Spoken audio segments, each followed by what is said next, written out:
그럼 2억 네. 대의 그런 주거를 사서 아까 한 번 이용할 때마다 100불이 넘어가는 네, 것들을 네, 네. 하루에. 하루에. 네. 야, 그럼 이게 풀로 돌리게 되면 네. 수익률이 어마어마하네요. 그러면. 그렇죠. 제가 딱 필요한 분야 사심을 담아서 오늘 방송을 할 텐데 오늘 모신 분은요. 빠세조자덕의 나는 당신이 부동산 미국 부동산으로 부자가 되면 좋겠습니다. 예, 저자 글로벌 플랜티어 에셋의 고미연 대표님 모셨습니다. 안녕하세요. 안녕하세요. 반갑습니다. 나와주셔서 감사합니다. 네, 영광입니다. 빛이 나네요. 아유, 감사합니다. 혹시 네. 그 전에 이제 그 미국 부동산을 이제 투자하시고 네. 지금 컨설팅도 하고 계신데 네. 그 전에는 한국 부동산을 투자하시겠다 하셨었나요? 네, 제가 처음부터 해외 부동산이나 미국 부동산을 투자했던 건 아니고 네. 2014년부터 국내 오. 부동산을 먼저 시작했고 네. 재건축, 재개발, 분양권, 상가, 경공매 그리고 상가주택 신축까지 다양하게 했었습니다. 그러면은 아파트 갭 투자부터 네네. 신축, 재개발, 재건축, 그럼 꼬마 빌딩까지 가셨다는 얘기잖아요. 네네네. 그러면 다 하신 거잖아요. 대한민국에서 부동산 투자할 수 있는 아니요, 곳은. 투자는 토지는 못한 거죠. 네. 어차피 뭐 네. 신축을 한다는 자체가 토지를 매입해서 네, 짓는 거기 때문에 네네. 같은 원리라고 생각을 하는. 그러면 완전 고수신데요. 2014년도부터 했으면은 횟수로 아니요. 10년 차인데. 네. 아, 다 소장님 책 보면서 열심히 불인이 시절부터 공부하고 네, 정말 끊임없이 공부 많이 했습니다. 감사합니다. 영광입니다. 저도. 제가 영광입니다. 아유, 네, 나와주셔서 너무 감사하고요. 그런데 그러면은 이제 그때가 좀 어떻게 보면 바닥기였었고 네. 계속 시세가 시기가 올랐잖아요. 좋았죠. 네. 그래서 아마 투자 수익도 상당하셨을 텐데 네네. 한국에서도 하셔도 충분하셨을 텐데 네. 왜 해외 부동산으로 눈을 돌리게 되셨나요? 두 가지 이유인데요. 네네. 첫 번째로는 제가 2017년쯤에 네. 그 대출이라든지 부동산 정책들이 굉장히 변하기 시작했어요. 정권이 바뀌었고 네. 파리 대책이라고 하는 네. 사상 초유의 대책이 나왔죠. 네네네네. 맞습니다. 네. 그러면서 음. 그 이후로도 수없이 정책이 많이 나오고 다주택자에 대한 규제가 시작되면서 아무래도 좀 제가 정신적으로 지쳐 있었던 상태였고 그래서 그런 여론의 문매라든지 그런 네. 것들에 좀 심리적으로 지쳐 있던 상태였고 음. 예전부터 그 해외 자산을 포트폴리오에 담고 싶었어요. 한국 경제가 아무래도 대외 정세라든지 네. 여러 가지 영향을 많이 받잖아요. 그렇죠. 그래서 좀 분산 투자를 하고 싶어서 이제 해외 부동산에 투자를 하게 됐습니다. 그리고 주식이나 다른 자산도 있을 수 있는데 제가 부동산이랑 좀 맞아요. 그래서 국내 주식보다도 국내 부동산을 좋아했고 네. 그래서 아마 해외도 주식보다는 부동산에 관심을 가졌던 것 같아요. 그래서 이제 이 책에 보게 되면 결국 이제 제목 자체가 노골적으로 네. 미국 부동산이라고 써 있었는데 네네네네. 제 기억에는 아마 그때 그 베트남 투자도 네. 했었고 네.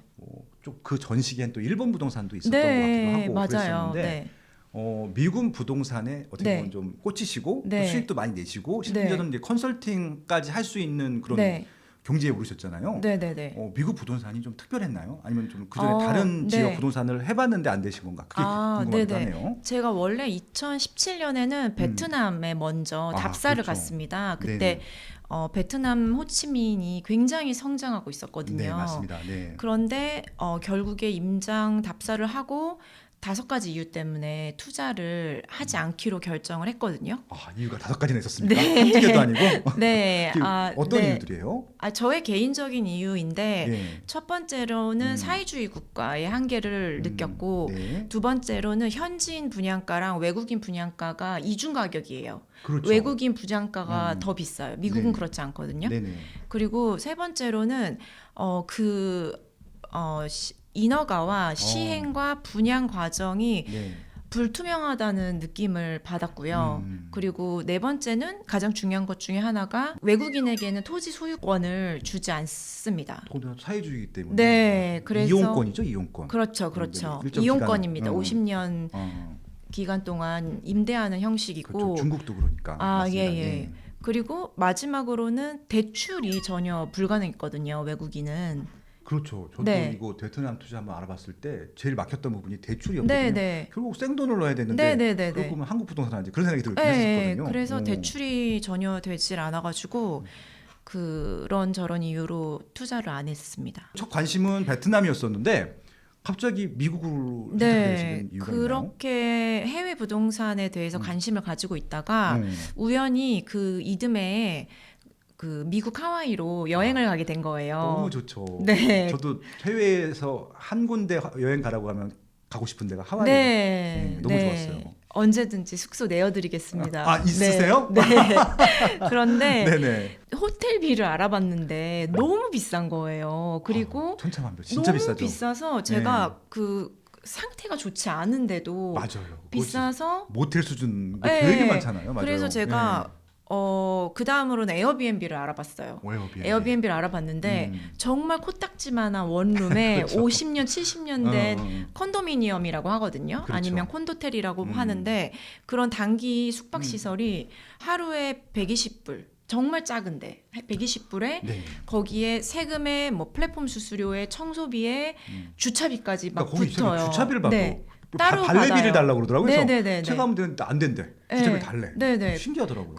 그러면 하루에 뭐 150불, 160불이 넘어가 버리는 네. 거예요. 그래서 우와. 문득 제가 부동산 투자자여서 그런지 모르겠는데 네. 미국 집값이 궁금한 거예요. 도대체 네. 이런 그 느낌적으로는 주거용 오피스텔 같은 그 공간이 과연 얼마 정도 할까? 그래서 이제 미국의 구글에 그 부동산 중개 플랫폼이 있거든요. 그래서 검색해서 그 진로우 그런 거 말씀. 네, 진로우를 검색해서 그때도 제가 가격을 알아보니까 네. 20만 불밖에 안 하는 거예요. 20만 불이면 2억. 네, 지금 환율로는 이제 2억 6천 정도인데, 네, 그래서 이거 수익률이 너무 대단하다라고 생각을 하고, 그럼 2억대의 네. 그런 주거를 사서 아까 한 번 이용할 때마다 100불이 넘어가는 네, 것들을 네, 하루에. 네, 하루에, 네. 야, 그럼 이게 풀로 돌리게 되면 네. 수익률이 어마어마하네요. 그러면. 그렇죠. 근데 물론 공실이 자연적으로 그쵸, 발생할 공실이 수밖에 있겠죠. 없지만 그래도 한국의 그 아파트 월세 수익률보다 높다고 느꼈고 그쵸. 그때부터 눈에 불을 켜고 공부하기 시작한 거예요. 아, 그래서 2019년에 음. 처음으로 미국 부동산을 제가 취득하게 됩니다. 첫 번째 사셨던 게 어떤 거예요? 첫 번째 샀던 거는 호놀룰루, 하와이 호놀룰루, 오하이오, 예성에서? 네, 오하이오 호놀룰루 소재에 전용 면적 28평 정도의 와. 투베드룸을 샀습니다. 네. 한국으로 따지면 주상복합 아파트 그쵸, 같은 이제 컨도미니엄이라고 하거든요. 네. 그런 부동산을 산 거죠. 네. 얼마 주고 사셨어요? 그 당시에 그게 굉장히 하와이에서도 강남에 있거든요. 알라모아나라는 그렇죠. 쇼핑센터 많고. 네, 쇼핑센터에서 바로 300m 거리에 있는 컨도미니엄인데 네. 제가 한 100만 불 정도 당시에는 또 환율이 쌌어요. 그렇죠. 그래서 네, 한 1,100원, 1,200원이 안 되던 가격에 그 100만 불 정도의 집을 매수했습니다. 저 궁금한 게 네. 그러면은 그냥 생돈으로 사신 건지. 네. 아니면 대출을 당연히 끼신- 대출을 제가 그 미국 부동산의 이제 장점을 4가지를 말씀드릴 건데 네네. 그 중에 하나가 대출이 외국인에게도 집값의 70%까지 나옵니다. 아, 그 집 네. 담보가 있으면 집이 네. 있으면은 네. 외국인이라 하더라도 네. 영주권도 없어도 네. 나온다는 얘기죠. 방문하지 않아도 심지어는 가지 않아도 외국인이어도. 네네. 은행에 가지 않아도. 네네. 은행마다 다르지만 오. 방문하지 않고도 대출을 해주는 금융기관들이 있고요. 매매가의 70%요. 매매가는 아니고 감정평가액에 감정평가에. 네. 그럼 70%가 더 나올 수도 있고 덜 덜 나올 나올 수도 수도 있고 있죠. 그러네요. 네, 대신 한국처럼 DSR까지는 보진 않는데 DTI는 보거든요. DTI, 그래서 예. 네네 총 부채 상환 비율을 봐요. 그래서 당연히 소득이 그 금융 비용과 그런 관리비나 재산세를 커버할 수 있는 정도의 소득이 있는지 체크는 합니다. 그럼 소득이라는 게 한국 내에서 소득. 한국 내에서 소득을 인정해주고요. 또 하나의 장점은 네. 명의와 상관없이 부부간에 부모와 자식 간의 소득을 합산해서 DTI를 산정해주기 때문에 야, 굉장히 융통성이 네, 높네요. 미국은 와. 그 직계 가족은 명의랑 상관없이 부동산을 하나의 가게가 소유한다고 와. 그 생각하거든요. 네네. 그래서 그런 유연성이 좀 있습니다. 네. 100만 불 사셨어요. 네네네. 샀는데 그거를 그러면 이제 월세를 세팅하신 거예요? 어떻게 그렇죠. 저는 장기 렌트와 단기 렌트가 있는데 장기 렌트를 처음에는 세팅을 했습니다. 장기 렌트. 네네. 6개월 이상이 이제 장기 렌트이고 네. 6개월 이하를 단기 렌트 한 달 단위라든지 3개월 단위라든지 네네. 이런 것들을 단기 렌트라고 하거든요. 네네. 근데 이 지역은 단기 렌트가 가능한데도 음. 저는 당시에 그 좀 공실이 발생하는 게 싫어서 장기 렌트를 맞췄습니다. 얼마에 맞추신 거예요? 월 4,000불 정도에. 월 네. 4,000불이요? 그런데 그게 다 제 수익은 아니고요. 네, 당연히 지금 그 월세도 올라갔지만 네네, 다 네. 수익은 아니고 한국과 다르게 미국은 집주인이 관리비를 내요. 그렇구나. 전기세를 빼고는. 네. 그래서 관리비도 빼야 하고 아무래도 뭐 부동산 수수료라든지 뭐 재산세라든지 이런 대출이자 같은 것들을 다 차감하면 네, 전체 다 제가 순수익을 가져가지는 못하지만 네. 그래도 단순 수익률만 계산해도 한국의 아파트 월세 수익률보다는 높죠. 그러니까 4,000불 하니까 갑자기 귀에 확 꽂히네요. 아, 네. 한국하고는 월세 수준이 완전히 다르네요, 진짜. 네네네. 전세가 없고 네. 그 국민의 절반 이상이 음. 그 월세를 살기 때문에 네. 그래서 지금 첫 번째 투자 사례 그 구체적으로 들으면서 네. 어느 정도 저는 이제 해외 부동산에 대한 어려웠던 거, 네. 우려점들이 좀 풀렸어요. 그래서, 네. 그래서 지금 아마 좀 이것들을 정리해서 아예 좀 설명을 해주시면 되게 좋을 것 같은데. 네네네. 그러니까 저희들이 해외 부동산을 하고 싶은데 네. 대부분 못하는 것들이 대부분이 네. 이게 가능할까? 일단은 네. 뭐 예를 들어서 뭐 잘 모르고 네. 그다음에 좀 대출이 나온지도 잘 모르겠고 네네네. 세금도 어떻게 되는지 모르겠고 뭐 이런 부분들이 있을 텐데 네. 아마 처음에 똑같이 경험하셨을 것 그럼요. 같아요. 그래서 네. 좀 일단은 해외 부동산을 접근하시는 분들이 네. 뭘 어려워하시는지 일단 한번 정리해 주시면 네. 듣는 분들이 속 시원할 것 같아요. 네. 그래서 그것들을 풀어주겠다라고 네. 하시는 것들이니까 예, 네. 어떤 어려움들이 있나요? 콘서트 많이 해보셨으니까. 네, 가장 대표적인 거는 막연한 두려움과 두 번째는 정보 부족이에요. 정보 부족. 네, 제가 19년도에 미국 부동산 투자했을 때 주변에서 다 저를 말렸어요. 말리면서 반응이 다 똑같아요. 미국의 부동산 사면 문제되는 거 아니야? 그리고 네네. 그런 거액의 외환을 송금하는 건 불법 아니냐?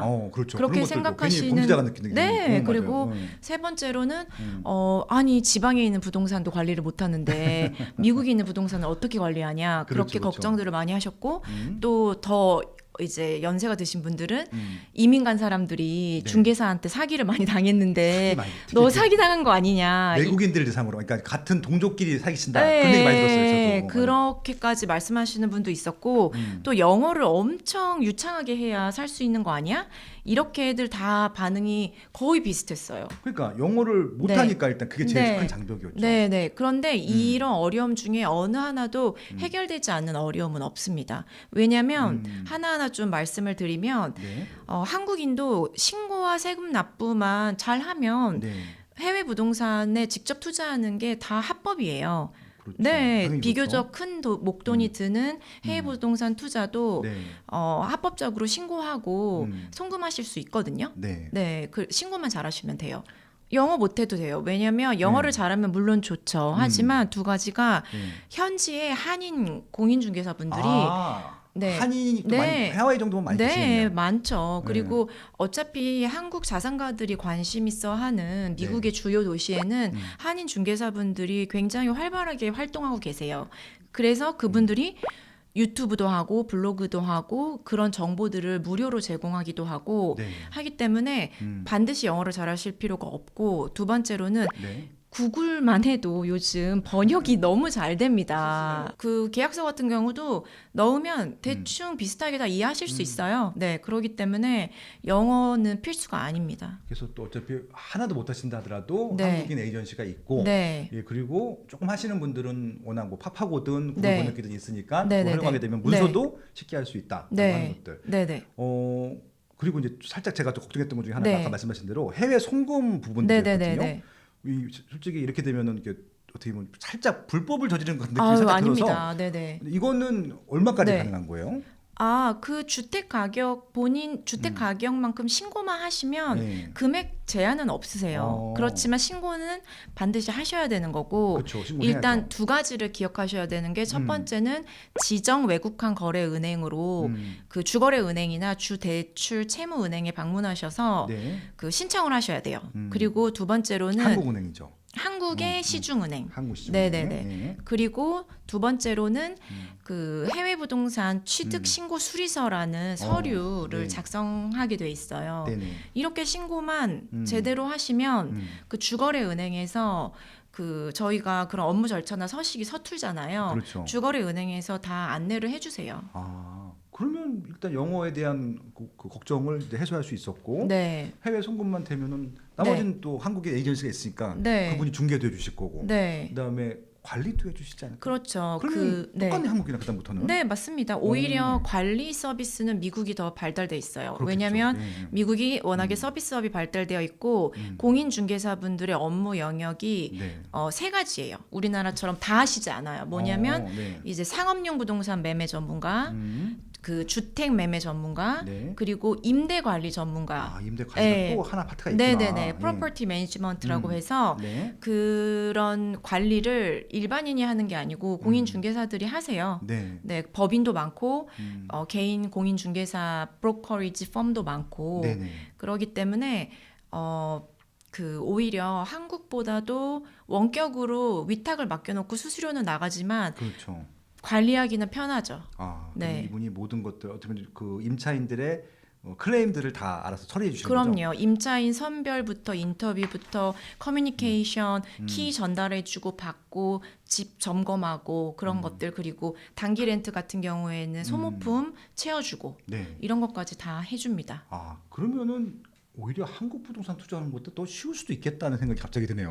더 쉽지는 않고요. 사실은 네.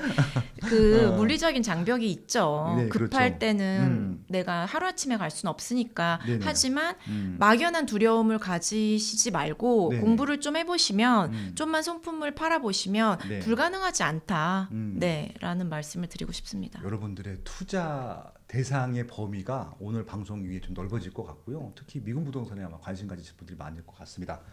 나는 당신이 미국 부동산으로 부자가 되면 좋겠습니다. 이 책에 대부분 나오는 얘기들이고요.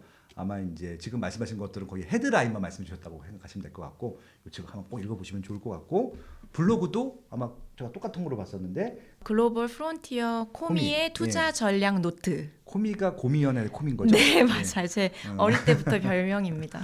글을 매일 올리시더라고요. 네. 참 부지런하십니다, 진짜. 네, 노력하고 있습니다.